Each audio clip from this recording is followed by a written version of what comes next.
Hello everybody, Chris Profi, Musically Obsessed. I'm in the car, got my coffee, went for a drive today, and just happened to go to a few record stores. So let me show you what I picked up. A few things. Picked up the Indigo Girls on cassette. This, of course, has their hit Closer to Fine. And this is on the Epic label. It was in great condition, and I still collect cassettes. I've got a little over 100 cassettes, so when I come across something, pick it up. It's like $3, so that was a good find. I picked up a couple older country records by Porter Wagner. I'm a huge Porter Wagner fan, and if you guys like classic country and you've never listened to Porter Wagner, do yourself a favor. This guy has some great songs. Of course, he did a lot of albums with Dolly Parton. He basically brought Dolly Parton to stardom, but Porter Wagner has a lot of great releases in his own right. So I picked up his album, The Farmer.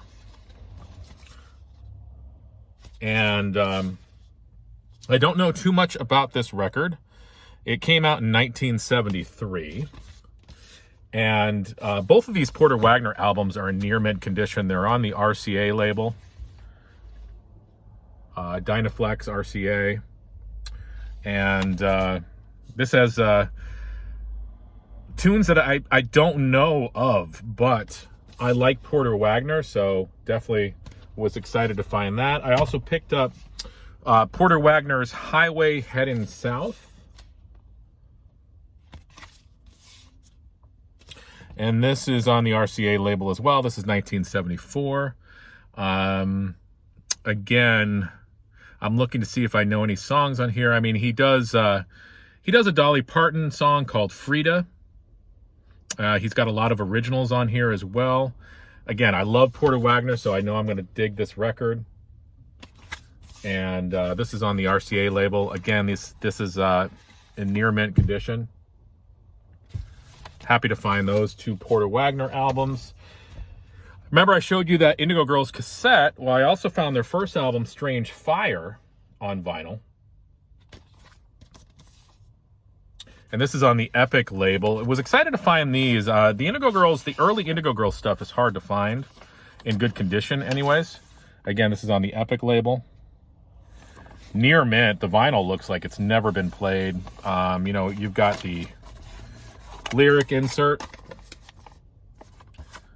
with a picture, I would assume, of the bar that the Indigo Girls used to play at. If you don't know the Indigo Girls, they're basically a folk group, but they've done so much more than folk. A lot of their later records, they mix, you know, some sort of country influences in their sound. They mix bluegrass, they mix rock and roll, even some punk stuff. So the Indigo Girls, kind of all over the map, but this is their first album, so it's pretty much traditional folk. And the last one I want to show you is I picked up Iron Butterfly Live.